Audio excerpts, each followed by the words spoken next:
For the INC member and the participants, let me introduce this provisional the agenda, which is covering only 2 points, basically. What we do, and practically it is one by one. I will inform you what we have done in the last 12 months since the last Congress.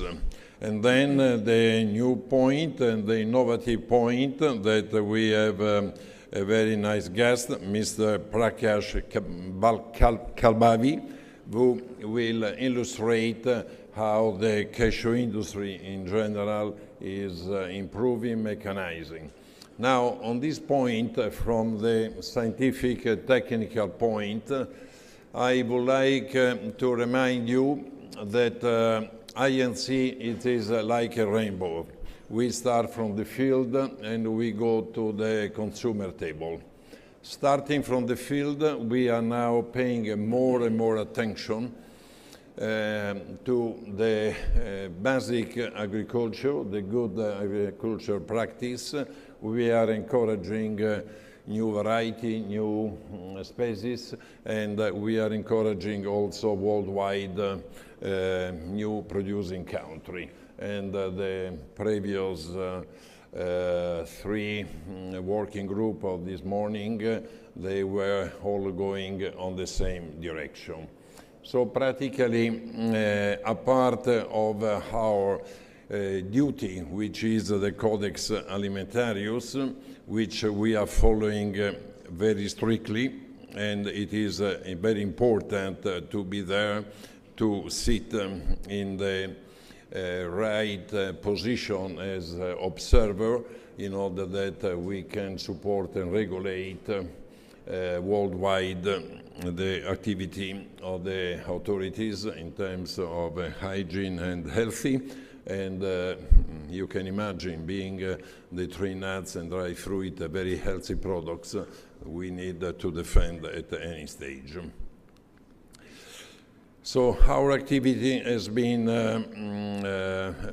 very intensive, and I thank you, Irene and Anna, to follow from our headquarters on daily basis, and in order to enable INC to be always on the spot, and sometimes on the fence, sometimes on the attack. The food safety alerts and the border rejection, it is also something that you will find in your folder, and this year has been a regular year because we had some important rejection, but very limited in the sense of the quantity which has been traded. So practically we are in a very minimal point, and more and more our products are considered very safe. You see from this graph, but the 364 and the 131 anyway correspond to quantity which increased regularly by 8 to 10%. So practically when we are below the trend of the trade, we are okay. But anyway, for sure, we are continuously improving. That is just the cake, how the notification. I don't like to annoy you very much on this point because we have been very positive since yesterday and this day, and also the honorable guest, the guru, he was telling us to be positive in order to enjoy happiness. So in the quality standard, agricultural quality standard, we did a good participation to Geneva. Yesterday we got the testimonials of Dorian Lafond that I see here on the floor, and thank you very much again for his passion and presence. We have been working actively in Tashkent, Uzbekistan, as well in the general section. And we are regularly available for the authority and the UNDC in particular, because we found that the quality standards are essential also for the integrity committee that INC is moving. So a clear contract, clear quality standard, and reducing claims or arbitration. We have been also working to cooperate to the health authority in terms of sulfite and sorbate. Yesterday, during our restricted meeting, we did a very good step, and also we have our organization which has more data to supply to the authority in order to avoid any concern. On the import duties, now, this is what we acted on the blanched groundnuts as well, drying cranberries. So practically, we have been successful because we avoided increase of duties. But I would like to take this chance to tell you that the Executive Committee and the Board of Trustees agreed the other day for a special task force in this geopolitical moment or momentum, which is not easy, in order to keep the status quo for our industry in the 5 continents. So practically a task force to elaborate data, to follow the regular standard duty and the special protocol, but mainly to avoid crazy position or defensive position, and also to avoid the non-tariff barrier. That is one task very important. The Executive Committee allowed also a good amount of money to perform this activity, mainly in the top world capitals, and let's say Washington as Brussels, Beijing as Moscow, and any other place. And therefore, please be aware that we will ask you your support in that sense, because only data and the real fact in importing and exporting country can help. So, that is just my resume of the actions, and once again to my collaborators. Now, the honorable speaker, I introduce Mr. Prakash Kalbavi, who is opening us to a new sector of information, how the post-harvest mechanization can help the industry and finally the consumer, mitigating the price of the products. Mr. Prakash, do you like to speak from your position or to come here to the podium? Please, thank you. Welcome, Mr. Prakash.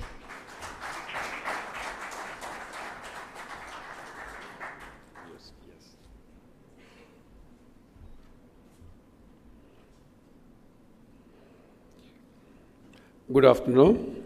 Thank you, Pino, for giving me this opportunity to talk about the technological improvements in the cashew industry. Food safety is a major concern, and one way to manage that is by infusing technology into the processing, and that's what the industry has been doing. And in my presentation, I would like to tell you how the cashew processing actually evolved in those primitive days, way back 7 decades, and what has happened, how we have infused technology into the industry, and how this technology has really helped us grow and consolidate. Well, they say cashew is a wonder nut for many reasons, but the one reason that's very common is because this is the only fruit which has its seed hanging outside. Every fruit has its seed inside, but cashew has its seed outside. And many scientists have argued that this seed is actually an extension of the fruit itself. But all of us know that when we get wet consignments from West Africa, and when we open the containers, we see a lot of germination and sprouting. So it is indeed the seed. And we wonder 7 decades ago, who first thought that there is something so tasty and nutritious inside these crooked nuts. It's a way nature has. Who would imagine that the oyster would have such lovely pearls inside? And similarly, here we have inside these crooked nuts, lovely cashews. And for 7 decades, we've been trying to master that art of extraction of these kernels. The evolution of the industry, I don't need to go through this. All of us know Brazil was the first to start the cashew manufacturing. And in fact, the Portuguese brought the seeds to India to conserve soil. And today it's a big business in India. Vietnam was a supplier to all of us to raw seeds. But in 1975, they decided to manufacture on their own. And Africa, East and West Africa, being the largest suppliers of the raw cashews to the world, are the recent entries at 2010. Now, they too are manufacturers. What exactly is involved in this processing technology? Necessarily, there are 7 stages in which these cashews are extracted. The first is conditioning of the nuts, which is making it hard or brittle and making it easier to crack. The second stage is the cracking itself, or it's called the shelling. Cashew is double protected with the shell, the oil outside, and an internal testa. And to loosen that, we need to dry these kernels again. That's another process. And ironically, we need to humidify it again to loosen the testa and make it easier for the process of peeling of this testa. Well, it's graded on size, color, shape, whatever, and to make it fit for commercial marketing, finally packed. And all of us need to understand that this process, all these 7 stages, are batch processes. So we start off with 1 batch, and it moves over every day. If you start off on the first day, on the 7th day, we have the cashews finally packed. For good part of the industry, from 1930 to 2000, if you look at the status of this industry, they were all small, tiny sector industries, small industries, cottage industries, small and medium enterprises, highly labor intensive. And to process a bag of 80 kgs, we required almost 6 employees. And it hardly required a power. It probably only required power to pack the cashews. Everything was manual. I am intentionally looking at this slide because at the end of our mechanization process, this entire scenario has completely gone through a sea change. This was a primitive way in which we were preconditioning the nuts, burning cashews in the open pan, and then, with the help of a mallet, we were breaking it open and extracting it. Then came the oil bath roasting, where cashews were burnt or boiled in the hot CNSL oil. Also, drum roasting, where cashews were burnt in a rotating drum. Of course, the major disadvantages were smoke inside the factory, pollution issues, and most importantly, we were burning those useful oil, which was going a waste. There was a limitation in terms of volumes handled by the industry. Also, we could hardly manage about 6 to 7 tons per shift in terms of preconditioning. This was a major innovation where we started using steam to precondition the nuts. This came in the late 70s. This innovation, I think the credit for this innovation goes to Mangalore, from where I come, in the state of Karnataka, where small baby boilers creating pressures up to 5 kgs per centimeter square cook these cashews in these steel drums, MS drums that you see. Very clean process since it is steam. Most importantly, we were able to retain that cashew nut shell liquid oil in the shells, so making that extraction very viable. And most importantly, we now have no limitation of 5 to 7 metric tons per day per shift. With the steam technology, we can now go up to 50 tons, and I think we've seen even industries which are doing 100 metric tons. The only disadvantage is we are dealing with a pressure vessel, so there are regulations, and regulations comes expensive. What are the advancements that we have seen? Well, from those baby boiler days, we are now gone up to 1 ton per hour, 2 tons per hour mega boilers, and a series of these cookers, which is making us cook almost 30, 40, or 50 tons per day. This is the most latest innovation. In order to achieve a very uniform cooking process, we have these rotary cookers. This is an innovation of Vietnam, where the cashews are cooked and the drums keep rotating slowly to ensure very uniform roasting.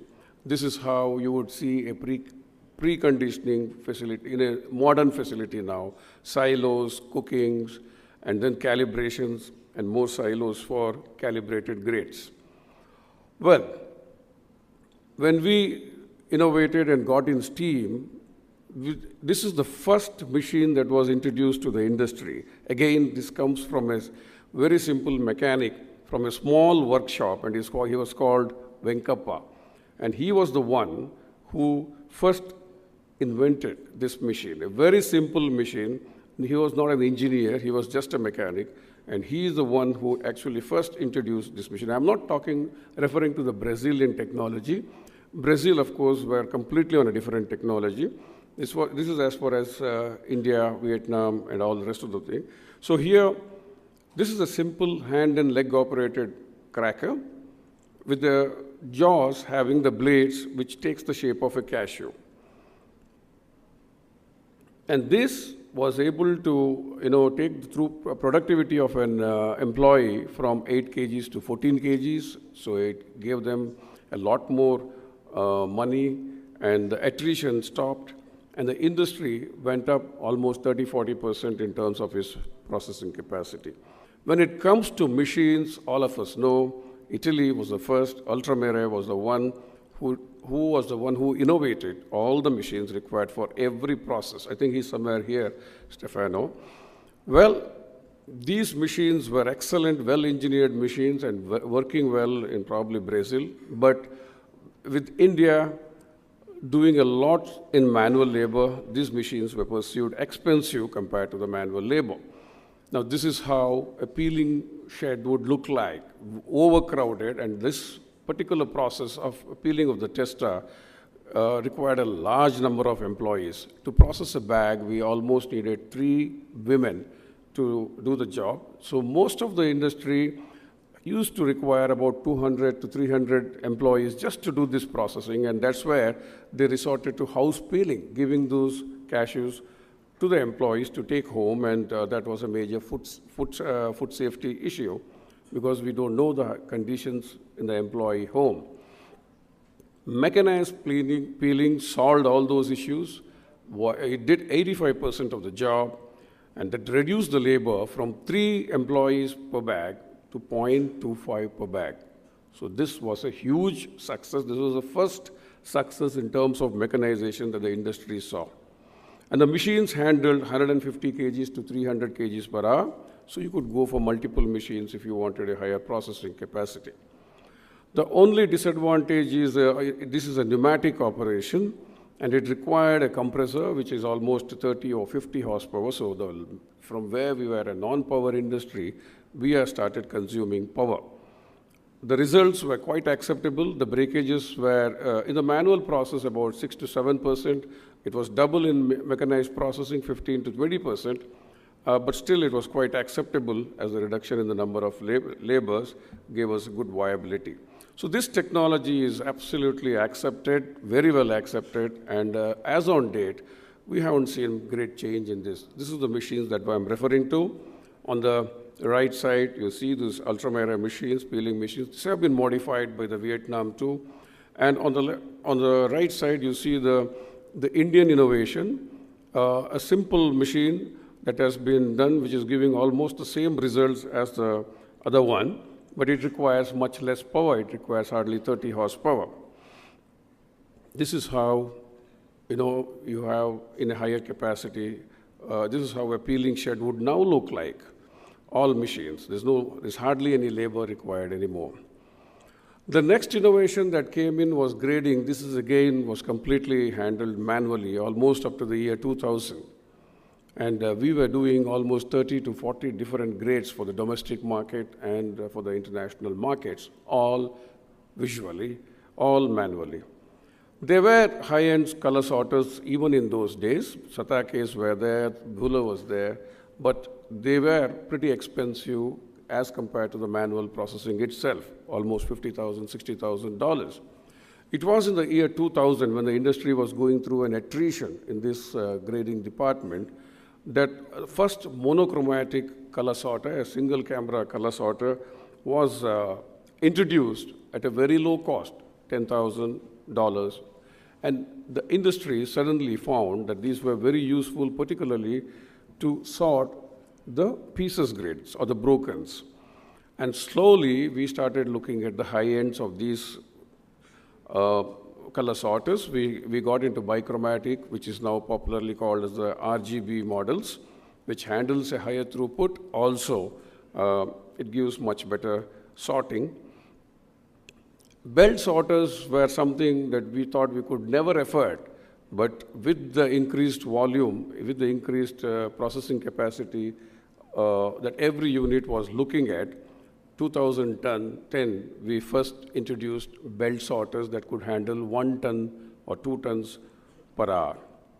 Well, today, almost all high-volume manufacturers are completely handling their grading processes through color sorters and belt sorters. This is how a grading department was, we could, in this 10 years ago, this is how the grading department were all manual process.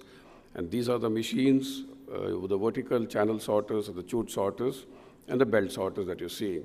Size grading, Falco was the only machine by Ultramere for quite some time, and that used to do 5 or 6 sizes, different sizes, doing almost 200 kgs or 250 kgs an hour on a pneumatic principle.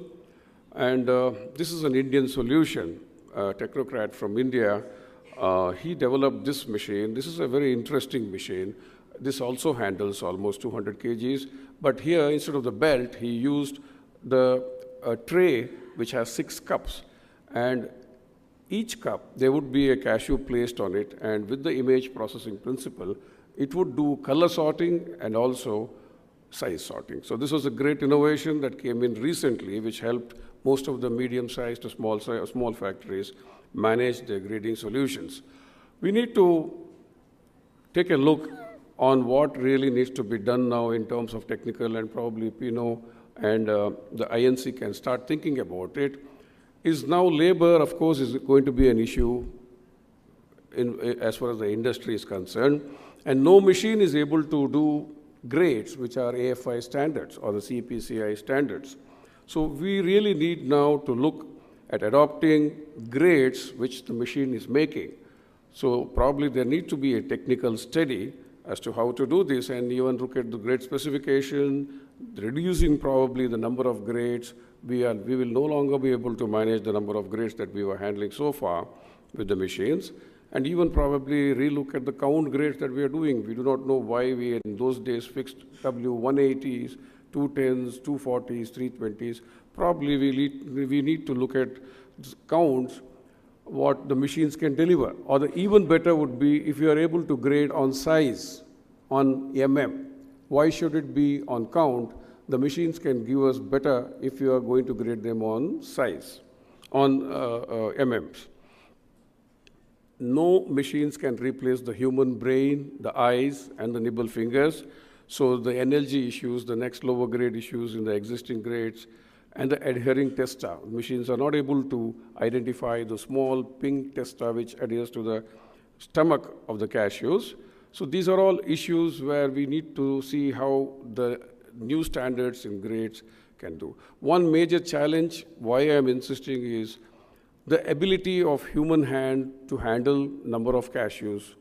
Now, if you are looking at reprocessing those grades, what we receive from the machines by an inspection method, an employee can handle a max of 100 kgs per day in a shift, single shift, which is about 70,000 nuts. which means effectively she need to see, or he or she need to sort 150 nuts per minute, which is absolutely impossible. So if you are not going to relook at the grade specifications, downsizing labor in grading department is a challenge. The next innovation came in packaging. We were marketing in tins. Of course, leaky tins and disposal of tins at the higher level was a major challenge, and that's where the 5-layer barrier bags came in, which were vacuumized brick packs, and these are very well accepted now. Yesterday, I saw somebody doing even 1 ton and 2 ton jumbo bags. So this will be the packaging of the future. The real mechanization came in from 2008 to 2017. That's why I put it as mechanization on overdrive. After 7 decades of processing, the first revolution came in the shelling with the introduction of a Sri Lankan technology machine, which is a very simple machine, and then they were later modified by the Vietnamese. This initially took our production up by about 30%, but then there came some changes, which really was a game changer. Well, the Buddhi innovation, the Sri Lankan man, entrepreneur who developed this machine, I call him Buddha in the cashew industry because he provided the enlightenment as far as showing us how to cut those cashews. Now, the USP was no calibration required. You can simply cut the cashews, and for the first time he showed us, all the while we were cutting cashews with blades which had the shape of the cashew, but he showed us first with round blades and a splitter arrangement, you can simply shell the cashews and extract the cashews in the best possible form. The feeding mechanism, of course, was a major constraint, only 1 nut at a time. But the results of these machines were excellent, not at par with the manual process, but certainly very acceptable norm. The Vietnamese converted these vertical machines into a horizontal, added more blades, and took up the production to 150 kgs per hour. So that was a major improvement as far as the shelling process was concerned. But 2010, 2012, we saw the rise of the machines when these machines were kept in series, and then through elevators and conveyors, they were taken to the next processes.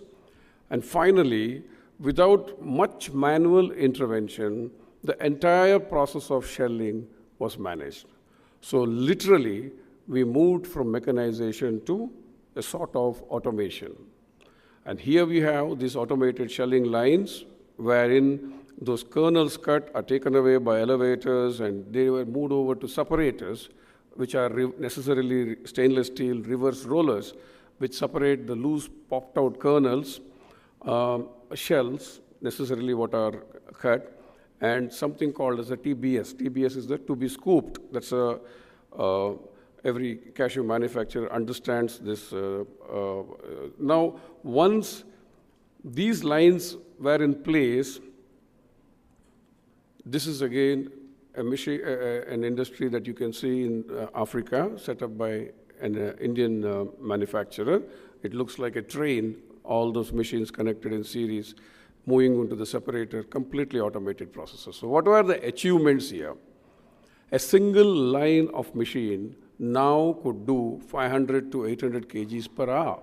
We could do 4 tons to 5 tons of manufacture per hour, which means if you have 4 or 5 lines, we could easily achieve 20, 30, 40, which means in a single location, a factory could manufacture 50 to 100 metric tons per hour, per day. All this came in because of the separation process, which is pretty key to that. And the uncuts, what really could not be cut by the machine in the first pass, were recycled and managed.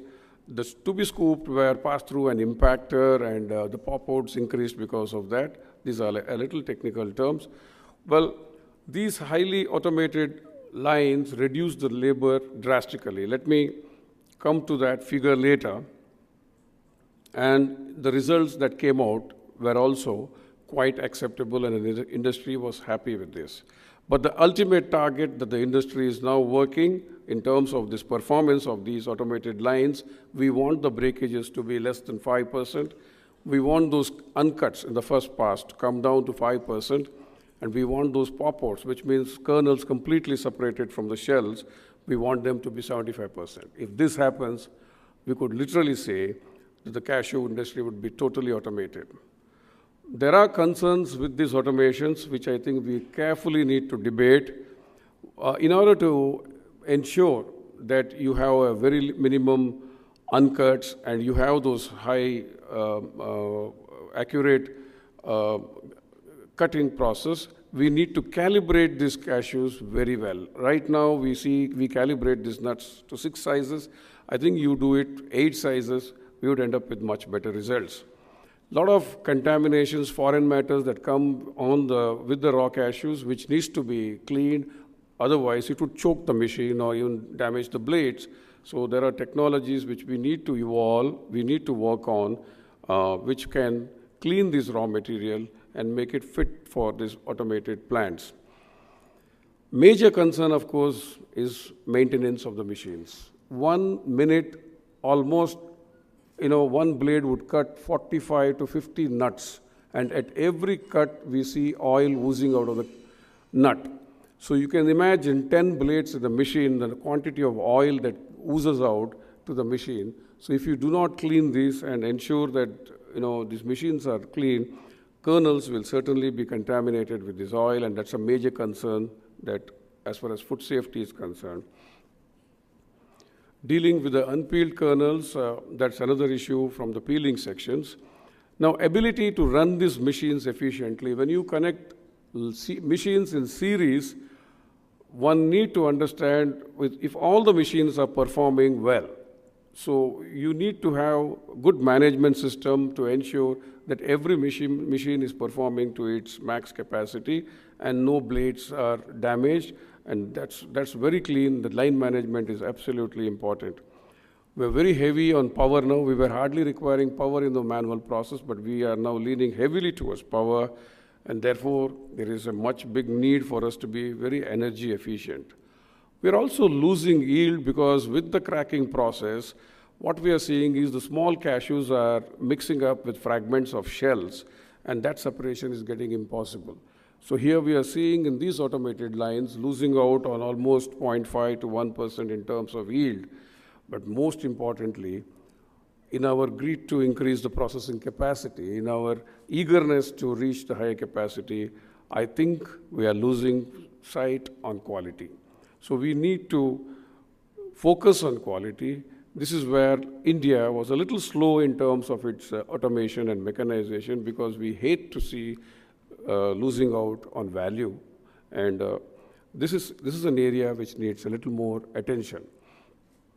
The operation automation, what do we really need to do if you want to get your plants operate? Most of the industries that are right now functioning are the old industries which have just grown with the time.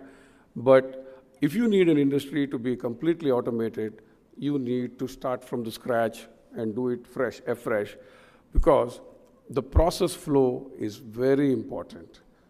You need to see that the movement of the material is in a linear movement. It needs to move from one side. You start the process of preconditioning until it is packed. It just needs to move in one single direction if you really want to avoid labor and make this automated process successful. So elevators, conveyors, all these are part of automation, and you need to really focus on design of the industry.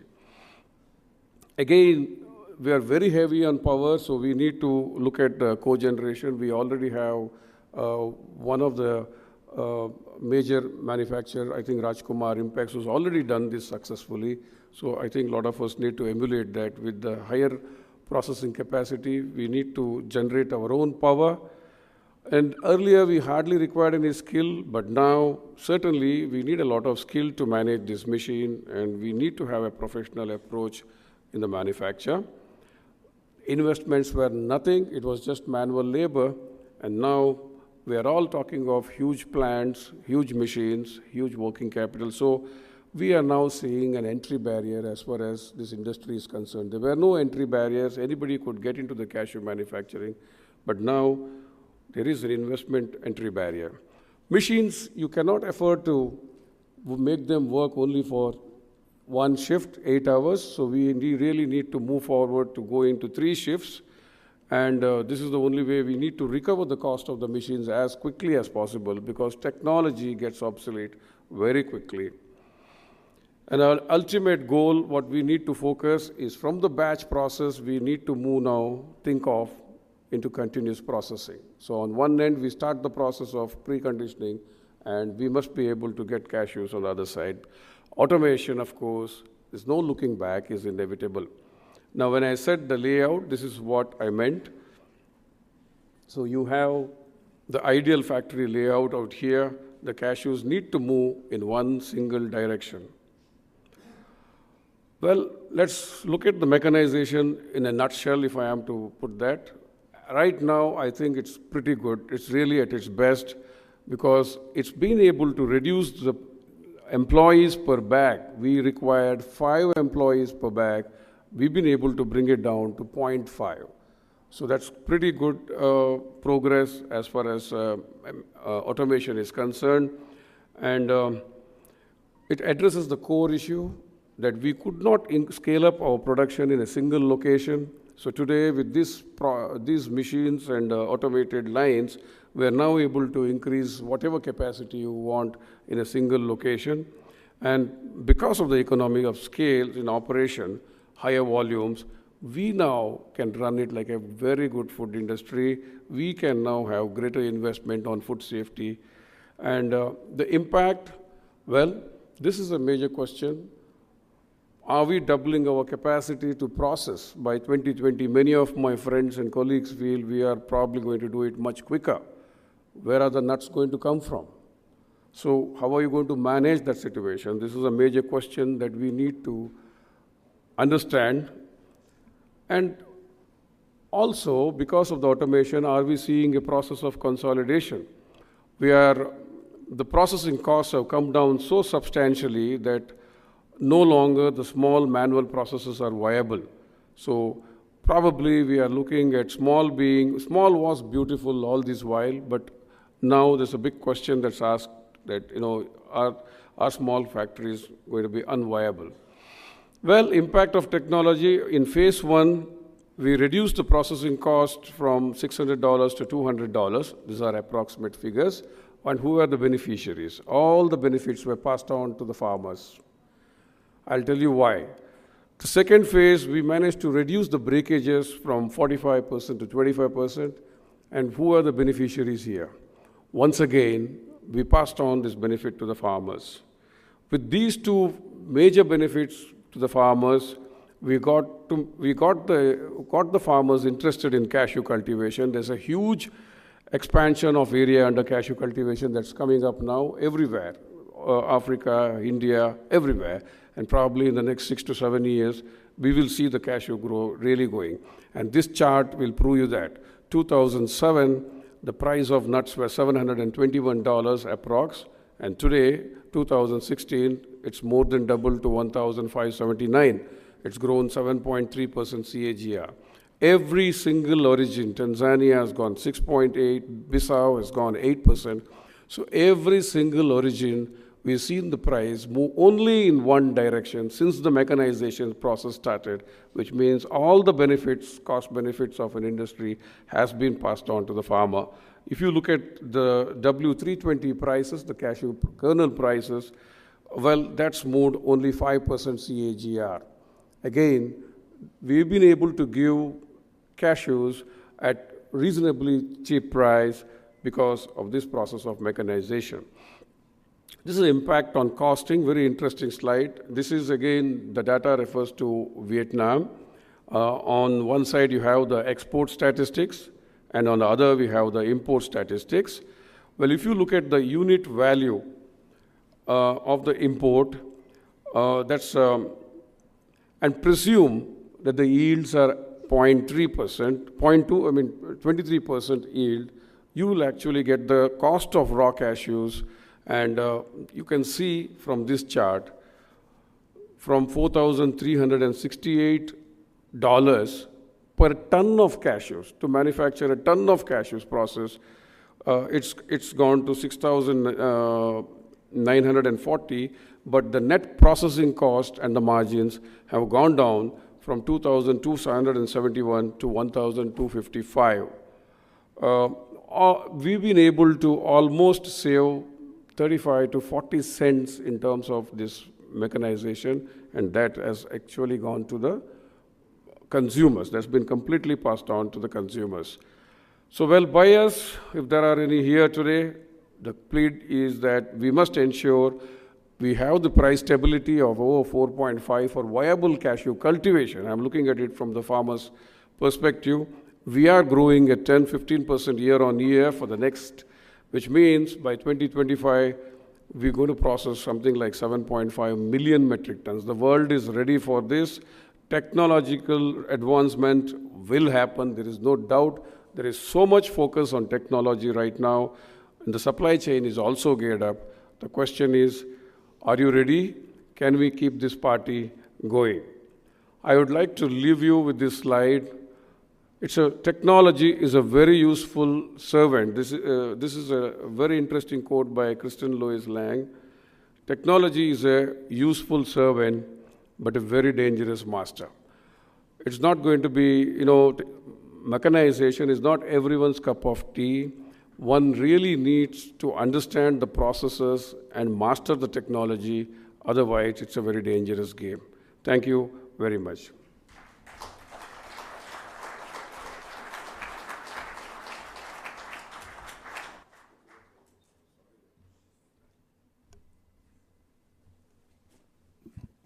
Just a few words.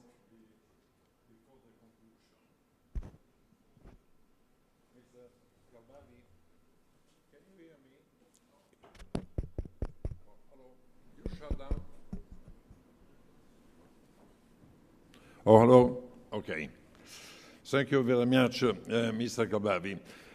You were recalling my 5 decades in the industry. My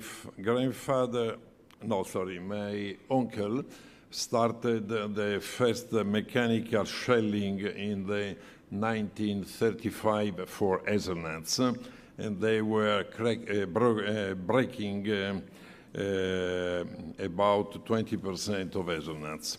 When I entered in the 60s, we had an average of 8% breakage. Today, full mechanization, we have already every 40 people working on selection, shelling the hazelnuts, we have only 3 people. That is the average. We are working 24 hours a day, 3 shifts, then quantity of breakage is less than 2%. We are splitting the hazelnuts in 10 different caliber, even by 1 millimeter to 1 millimeter, and we are getting 99% wool from the shelling. So color sorting and X machine is doing the rest. So practically that is the future for all the nuts industry. About your conclusion, thank you very much, because a part of the technical data, you were entering also in the economic data. And I am start to be afraid that you, according your last anecdote, you can be a dangerous master. Everybody is a dangerous master in this industry, but we need to have the courage, because only in this way we are able to keep sustainable products for the farmer, for the processor, and for the consumer. Your price that you quoted, of course, it is a dream price. On this point, we can dispute, but it's not the case to dispute on the scientific seminar. The key point that now the manufacturing industry can consume every part of the nuts. So the shell are important, the oil is important, the breakage are also important, the small pieces, the dust, everything has a value which is reducing the gap that in the past we had from the wall to 10 and the small brokens. So that is a big step for the industry.